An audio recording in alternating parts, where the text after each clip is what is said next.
Right, welcome to the show, PJ. How are you? Yeah, doing well, man. Thanks for inviting me. I appreciate it. That's all right, man. We'll start off because I think you're a fantastic leader in all aspects of your life. So I guess how you started becoming that leader, or the journey of it, we'll start off with. The journey, yeah. Right. I guess I do want to keep it short because I want to get into some pretty sort of high-hitting stuff. But I guess my journey, so going through high school was just hanging out with a few negative influences. And when you start hanging out with that type of association, your mindset starts to shift and you start thinking, do I really want to go down this path? And I went into the partying phase and, all that sort of stuff. And, I started thinking this probably isn't the journey. This isn't really where I want to go. I had a certain scenario happen, which I might be able to talk about another time, which made me just realize that I didn't want to be a part of this scene anymore. Yeah. Right? And I sort of just made that shift and I was working in sales and then got into door-to-door sales. Got into real estate as well for about 2.5 years. And that was great. And to be honest, it definitely came from an ego perspective because I really just wanted to become successful for myself. Yep. It wasn't focused on other people. It was focused on getting successful for me. Making a lot of money, getting rich, that sort of stuff. And I did that, and I read a book called Rich Dad, Poor Dad from Robert Kiyosaki, as you're probably familiar with, and a lot of people are. And when I was working in real estate, my boss was working some incredible hours. And he was making some good money as well, being pretty young. But I knew that there were other ways out there to create an income. And I wasn't a fan of having to trade 60, 70, 80 hours a week to do that. So I started looking into things like drop shipping, e-commerce, affiliate marketing, Amazon, all that sort of stuff. Went down that path because I started realizing that time was more valuable than money. Money gives you the ability to spend your time doing the things you love. So if you can develop the right type of income, you can actually start following your passion and what you are passionate about. So when you do get into e-commerce and when you go down to the residual income route or whatever, you start listening to people like Tony Robbins and all that. And I started getting into personal development, which was probably about 3.5, 4 years ago. And it's gotten me to a point now where, I'm probably about a year and a half away from actually being able to spend my time doing the things that I love, as opposed to, going to work every day. And on the journey, I've sort of been able to start coaching and showing other people as well, which has been way more fulfilling than just doing it for myself. Sure. So definitely becoming more of a leader, I guess, in yourself. 100%. And I guess with the hours thing too, most people think you have to work that 100-hour week to become that millionaire, billionaire, or successful, what we call. But sometimes, actually, majority of the time, you can work 25 hours a week. That's the whole concept of it, to get your time back over money. 100%. It's just sort of spending 20% of your time on the 80% that's actually going to push you forward. Right? At the start, it's all about putting in the grind and learning as much as you can. I guess it's just working smarter. Tom Bilyeu, we saw Tom Bilyeu, I think last week. And he's incredible, right? His work ethic is insane. He probably works 90, 100 hours a week. He's got $1 billion company. I wouldn't trade my life for him because he's working his butt off. And I would prefer to actually spend my time doing the things like traveling, coaching people and that sort of stuff, which doesn't take as much time. And there's nothing wrong with what Tom's doing because I absolutely love him. He inspires me. He's changed my life with a few of the things that he's showed me. But I wouldn't trade my life because my values are more or less focused on spending my time doing the things that I really love and are passionate about. To create freedom for yourself. 100%. And it's delaying that gratification as well. That's what a lot of people, I guess, in this day and age, we're very much trained to have that short-term gratification. Right, so it's in school we get asked the question, what was the most common question that you got asked, Mitch, at high school? What do you want to be when you're older? What do you want to do, right? What do you want to be when you're older? And people say, well, I want to be a nurse or I want to be a doctor, and that's awesome because we need doctors, we need all that sort of stuff, right? But what happens is we go to university, okay, and then let's say we become a nurse. Now a nurse is going to get paid, I don't know the exact figures, right? But let's say $80,000 to $120,000 a year. Now you probably right on with that too. I hope so, right? Something like that, right? Which is all right money, right? It's an okay lifestyle. You got to take out tax. Maybe you get about 60, 70K a year now. Now you made a decision when you were 17, 16 years old about the house you're going to have, the car you're going to have, how much time you're going to spend with your friends, your family, how often you're going to travel when you were 17. Because we're trained to focus on the process, right? Instead of focusing on what we actually want to live like the way that we want to live. So I'm a big believer in figuring out how you want to live and then reverse engineering back how to achieve that. Right? Gary Vee and all those people talk about that. And I don't want to take any merit away from the process either. because I'm a big believer, focus on the outcome, but the process is about what you become through it. I help run a mentorship program, and once we hit a certain point, we get a plaque. And on the plaque, it says, a person's dedication to excellence isn't what they get from it, it's who they become through it. And that's where the power is. Yeah, 100%. I think that's with all these journeys. Say when most people start, I guess, the journey of entrepreneurship, it's all about the selfish, the ego, bettering yourself.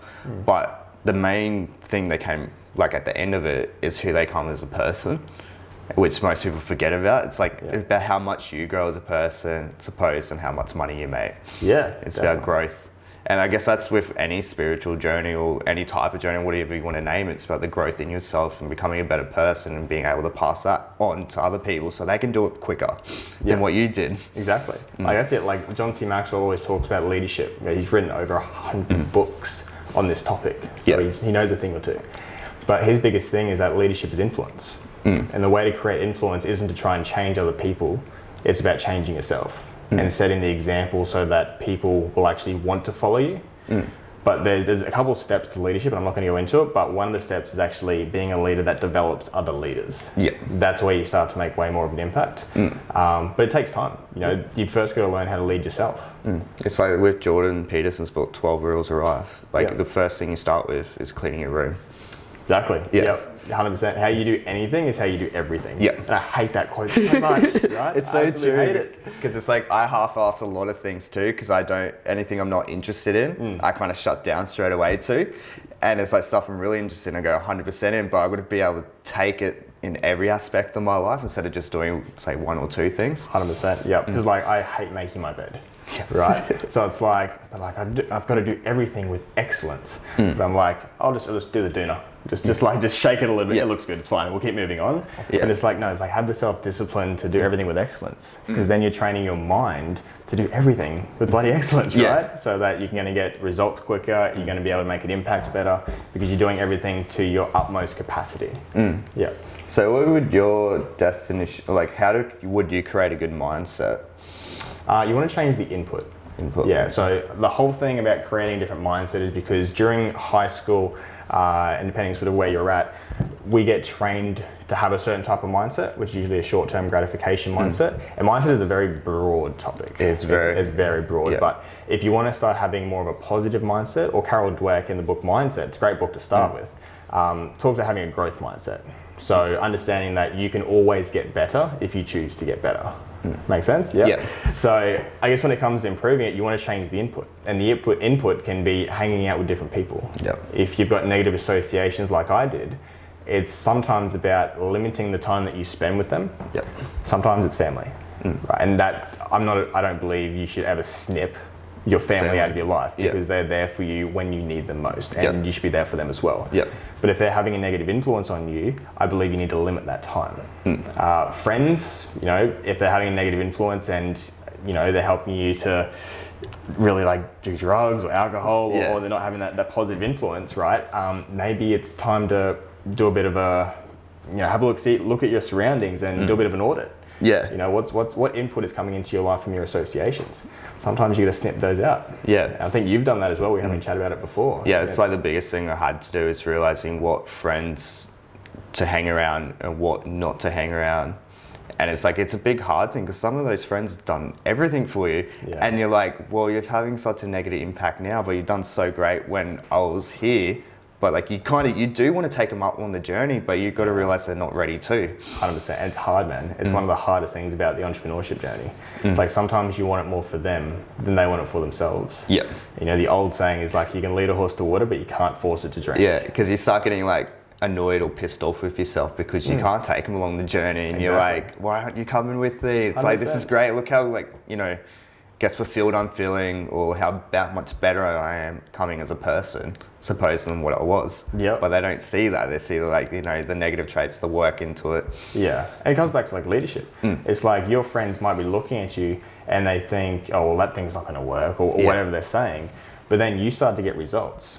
You start to personally develop and become the person that you can be. And they start seeing that. And now you've set the example, which means they might now come to you and you might start attracting them to you, and then they might choose to come on the journey. but you can't sort of force it down their throat. Like, why aren't you doing this? Yeah. Why aren't you reading? Why aren't you listening? Yeah, it's just take that step by yourself, and then hopefully they'll come with you. If they don't, guess what? You become a better person in the long run. 100%. And it's not having expectations that they will. That's the biggest thing that'll kill you.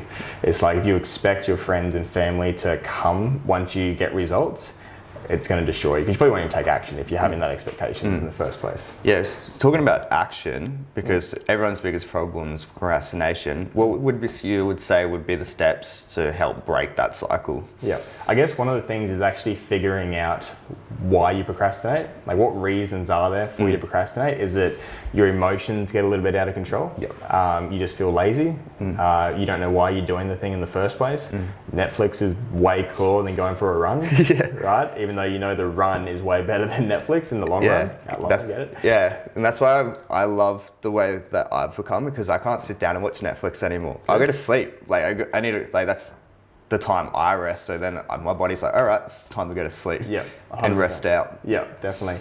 I know there'll be quite a few people listening to this being like, I can't give up social media. I can't give up Netflix. It's like 2 a.m. Right? I need that time to disconnect from the world. I've had a busy day at work or a busy week at work, and I need to disconnect. Yeah, you need that escapism, but it's getting that healthy balance. 100% the healthy balance. Part of procrastination, one of the tips that I use is using a reward and a consequence system. So that if I tell myself, you know what, I'm gonna go to the gym today, or I'm gonna go to the gym tomorrow, right? And then I follow through on that, and I have an absolute killer workout, then I'm gonna set up some sort of reward system for doing that. Okay, so it trains my subconscious brain to actually take the action again, because I know, hey, I'm gonna get a reward for it. So what kind of rewards would you use for yourself to give people an idea of what to use? Because some people might go say, okay, if I go to the gym, I'm going to go to Macca's straight after the gym, or I'm going to go buy that bottle of, vodka or something. Yeah, for sure, definitely. Well, you want it to sort of line up with your values, and you want it to line up with what you're trying to achieve. Now, people who are on diets and that, I'm a big believer on, if you're going to go on a diet, you want to do something that's sustainable and that's long term. So I like cake. I like chocolate. I like dark chocolate. So my reward might be, okay, if I go to the gym today and it was an awesome workout, I'm going to reward myself by having a piece of dark chocolate. It's still healthy. I absolutely love it, and it's a win-win. Okay, I'm not going to go, like, I haven't had a drink of alcohol in a year and a half, so I'm not going to go, to the gym and then say, I'm going to go, buy some alcohol because it's awesome. Like, no, I'm not going to do that. It doesn't make sense. But you also need to have a consequence. So if you keep telling yourself, I'm going to go to the gym tomorrow, and you don't go, it's fine if you do it once. Okay, maybe you're a little bit sick, weren't really feeling it, that's okay. But what happens is you start getting into the habit of saying, I'm going to go to the gym tomorrow. I'm going to go to the gym tomorrow. And you keep not doing it, you lose self-confidence. Because the next day comes around, you're like, I don't even know if I'm going to the gym tomorrow. I want to. I don't know if it's going to happen. Look at my past. I don't have a track record of me actually following through on my actions.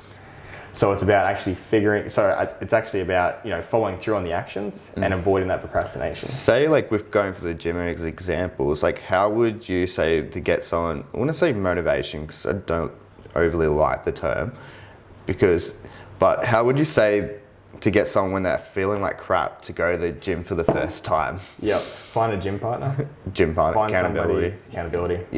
Because if you have got someone there waiting for you at the gym and you've told him, hey, I'm going to be there at a certain time, and you don't rock up, you're not just putting yourself on the line, you're putting that relationship on the line to some extent. And you've got more skin in the game now. So finding a gym partner for sure. Even paying for a PT. That's it, paying for a PT, because now you've got money on the line as well. You're not going to waste a session. Because people are very tied up with, when it comes to money, it's like they don't want to waste that money by paying that. 100%, exactly. And you just got to figure out why you want to go to the gym. Is it that you just want to be healthy? Is it that way you want to get ripped, so you want to feel good? Like, you got to figure out why you want to. It comes into finding your why. So, like, how would you say would be the best way to find your why in some aspects? Or a short analogy of it. Finding a why. It's a good book by Simon Sinek called Find Your Why. And it's an interesting one because it probably took me, in my personal development journey, probably about 3 to 3.5 years to really discover what my why is. And the why's there, it's meant to, when you're going through what I call the valley of despair, which is when your emotions at all-time high, you don't feel like doing anything, you just feel like crap, right? that why is going to motivate you, or as I don't really like the word motivation, but it is going to push you through so that you can get through the valley. Yeah. So it's finding something that's going to drive you, the reason why you want to wake up in the morning. But one way that you can do is you can write down, maybe 1 to 10, or maybe 10 things 10 goals that you have, and then just ask yourself, why do I want to achieve this? And then you'll start coming up with some reasons. But then dig a little bit deeper. Well, why do I want to feel like this? And dig a little bit deeper. So you just got to really get very specific on your goals. Yeah. Because don't go deeper. Yeah, because I think also when you are goal setting, when you do think of a why, give yourself a minute to write that down. So you're writing down your first intention. That's not the right word, but yeah. But so you write down that first thought that comes to your head. So you're not trying to think of 1,000 different whys. You think of that first why, and it's normally the right one, or it's going to lead you to the right one. Yeah, 100%. And one big thing about goal setting and finding your why is you need to attach your emotion to it. Yep. And there's a lot of ways to do that. I'm going to use, let's say, for example, you want to buy a Lamborghini, right? Maybe that's your goal. It's not going to motivate you too much, right? Because if you don't have any people to spend that Lamborghini with, or that time to spend the Lamborghini, a lot of people own really nice homes, really nice cars, but they spend all their time at work. Yeah. Right? If your goal is to really own a nice house, or it's a Lamborghini or whatever it is, go and sit in a Lamborghini, or go to open homes and experience the house of your dreams. Because now it's not just a visual reality, it's a physical reality. You've experienced it, and you've attached that emotion and that feeling to what you want to achieve. And now you know what it feels like, so you've already been there. Now you just got to do the work to get there. That's definitely a good one, eh? So with entrepreneurship, what would your definition of an entrepreneur be? Because I know a lot of people have different viewpoints? Yeah. Yeah, for sure. It's an interesting question, hey? Because I feel like everybody sort of is an entrepreneur in some ways. Yeah, because you sort of, I think it's more or less about persevering to some extent. It's sort of start off figuring out by what you want, and then persevering at something even through the tough times. Because a lot of people say, I've got to be passionate about what I do. People think passion is that you've got to enjoy every second of it, but look at the Latin root of passion, where the word actually derives from. It means to suffer. It means to suffer through something for a certain type of outcome. So, for example, LeBron James, right? His passion is basketball, okay? His passion is not waking up at 2:30 a.m. in the morning in the cold while it's raining to run drills and all that sort of stuff. He doesn't probably enjoy that, but he enjoys going through the process so that he can achieve the outcome. That's why he does it. Because it's about someone said this to me the other day, it's the 90% of the work, which it's not the enjoyable bit. No. It's the 10%. Exactly. Yeah. And that why is going to drive you through that 90% of crap, which you don't like. You don't enjoy doing it, but you do it for your why. You do it for the reason why you want to be here. So what would you say would be a good, step to overcome those fears, or I guess getting up at 2:30 in the morning and actually start doing that? Well, first you got to find your why. Yeah. Number one. And that might take time, be patient with it, and always understand that your why might change, but you've got to figure out where the finish line is.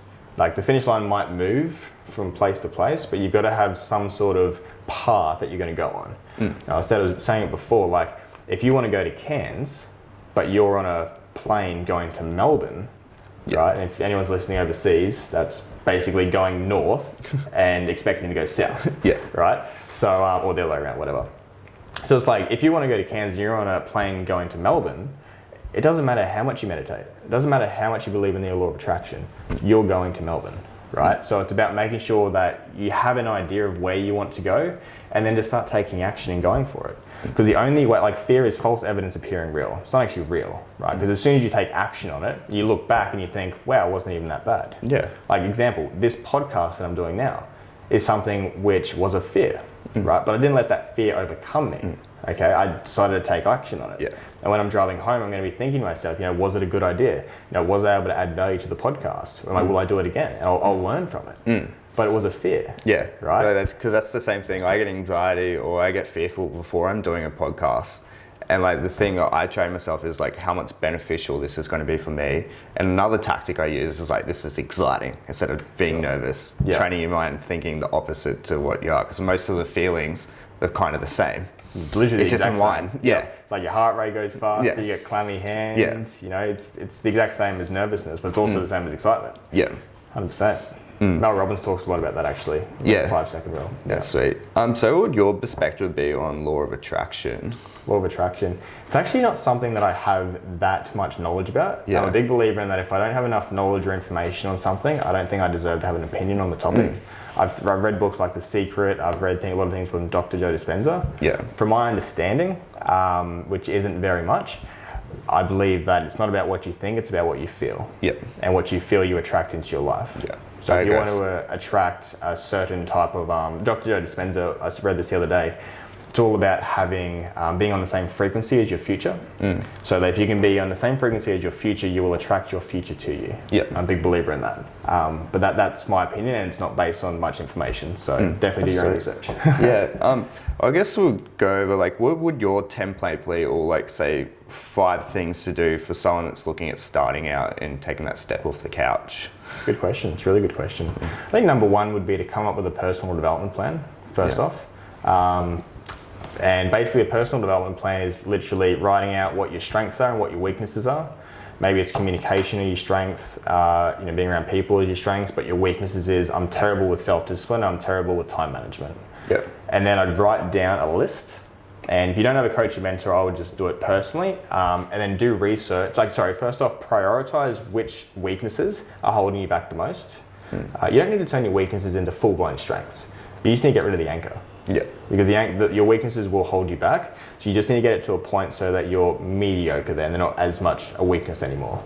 So, and the way to do that is by reading books on it. Listening to podcasts, changing the input. Yeah. Right? And then doubling down in your strengths. Changing that subconscious mind, what's going on there. Which listening to like podcasts and that will change the concept of that. Yeah. And a lot of people don't realize that. Like, I just want to listen to music on the way to work. I'm like, cool.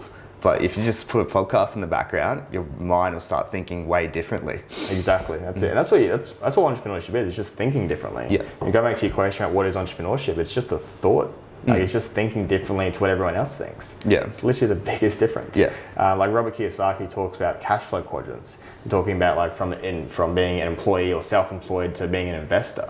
It's like the only difference is the way that you think. Yeah. Because your thinks determine your actions. So if you can change the input which create your thoughts, then you'll take new actions. Yeah. And the input, because as I was saying before, in school, backtracking a little bit, we get taught a certain way to think. And we need to dilute that way of thinking to be more positive. So the solution to pollution is dilution. Yeah. We dilute it by reading good books, hanging out with good people, and listening to good stuff, like your podcast. Yeah. Yeah. That's sweet. Because you always got that. Because everyone wants to block out this negative voice in your head. And Tom spoke about it last week. It can be very useful, but you can't actually fully block it out. No, exactly. Which is it. It's always going to be there, right? It's like Tony Robbins has gone through some crazy stuff. And that will always be in the back of his mind. But he has diluted that so much with positivity that he's the man who he is today. Because I feel like trauma is something that never goes away, but you can use it as, I guess, a tool to get you where you want to go. Exactly. Yeah, trauma is, I was going to say it's amazing, but it's definitely not. No. Depends what aspect you want to talk about it into. It's amazing what you can learn from trauma. Yeah. Because if you've gone through a certain amount of trauma, you'll be able to relate to someone who's currently going through it and actually hopefully help them a lot quicker and help them get out of it a lot quicker than you were able to. So you can use it to actually help other people, for sure. I guess that's why, the 12-step program, a lot more people that come successful with that end up going back in and helping other people. Yep. Well, it's funny, I don't know the exact stat, but when it comes to AA, like the last step, if people get to step 11, most of them actually go back into drinking, right? But the 12th step, it requires you to actually go and help somebody else to stop drinking. And when they do that, they teach someone, right? Yeah. And actually, I don't know what the stat is, but a lot more people don't go back to drinking once they've successfully helped someone. It's finding that fulfillment, I guess, in that. Yeah. Guess with the personal development plan, how would you, I guess, write that down or, schedule that out and work through that? Okay, how would I articulate it? So what I would do is I'd write down, as I said before, write down your weaknesses and your strengths. And then let's say one of your weaknesses is communication with people. Then I'd say on Google, because Google's your best friend, what books can I read to improve my communication skills? And you're going to get recommendations like Dale Carnegie, How to Win Friends and Influence People, things like that. And then you'll write a book list of things that you want to read. Then do your research on podcasts. What podcasts can I listen to, which is going to help me with communication and confidence skills? And then start listening to that. And do a plan out for like 3 to 6 months. And then make sure you read those books and listen to those podcasts, and then start learning. And the biggest thing is that knowledge is not power. Applied knowledge is power. So I like to use what you call the supermarket or grocery store technique. Like when it comes to personal development, it's like I don't want. How long do we have left? Okay, cool. I don't want to go into a grocery store and just get everything. Right, and it's the same with personal development and listening to a podcast. I want to take what's relevant and what I can use today. Tomorrow's another day. I can choose something else tomorrow. Right, but if I try to process everything from a podcast or everything from a book, I'm going to do nothing. I'm going to be at paralysis by analysis. I'll take no action. So it's using that grocery store technique and taking what you need. Even if it's just like one quote or one bit of action that you can take, just take it. Because it's better than reading 100 books and taking no action. Yeah, because that's another thing. It's write that quote on a piece of paper and put it in a mirror or put it somewhere you're going to see every day too. Yeah, put it in front of you. 100%. That's one of the laws of success. You've got to have that dream and goal in front of you all the time. What was that question before about 1 to 5? 1 to 5 was like getting to starting out. Okay. So number 1, definitely doing that personal development plan. Number 2 is finding your why, finding your goals. Start writing out what you want to achieve, and then reverse engineering back how to achieve it. Number 3 is find a vehicle that's going to work for you. Whether that's, you first got to figure out your goals. If you're very spiritual and you're into arts and all that sort of stuff, your goal probably isn't going to be to create income, right? To be honest, right? So maybe you want to start associating with people who are artistic and you want to get that creative vibe on. If your goal is to get more time so you can spend the things doing that you love, then maybe look into online e-commerce, affiliate marketing, stuff like that. I think that'd probably be like my top 3, to be honest. There's not a lot of other things that you can look into, but I think like 3 things is probably well and truly enough. That's definitely a good starting point anyway, and they're pretty good. I guess you can't really dive too much deeper on that. 100%. So final question, man. What is the legacy you want to create? So I've got 3 predominant whys that I want to achieve. Number 1 is I want to be able to spend more time with my grandparents because they're not going to be around forever. We're never going to be around forever. And I don't think that spending quality time with them is watching TV. Okay, I want to be able to experience things with them, take them overseas and let them see things they've never seen before, which would be really cool. That's awesome. And I need time to do that. Right, so that's one of my big whys. My second why is getting the time to do that, but actually help people in Australia, New Zealand, all around the world be able to be full-time parents. Have the ability not have to go to a job every day, 40, 50, 60 hours a week. But actually be able to spend time focusing their efforts on their family. Being able to be there for their kids, be at every sport game, all that sort of stuff. And number 3 is I want to be able to make a difference in third world countries. That's sweet. And if I can help, it sort of ties into my second one, because if I can help people create residual income in Australia and whatever, then obviously they're going to have more money, so they can actually invest as a collective in third world countries. Because I can go overseas and I can donate a bit of my time. Okay, I can definitely do that. It's not going to make as much of an impact as if I donated $1 million. Okay, so I want to have the ability to donate that type of money, but as a collective, if I can help other people donate that type of money to one cause, it's going to make way more of an impact. It's about duplicating it. 100%. Definitely make way bigger impact. That's it. I like that, man. Cheers for coming on, man. That's right. Pleasure, man. It was awesome. Thanks, man. Cheers. Appreciate it. Cheers. Cheers for watching today's episode, guys. Make sure you like, subscribe, and share with your friends, and give us some feedback of what you thought about the show. Cheers.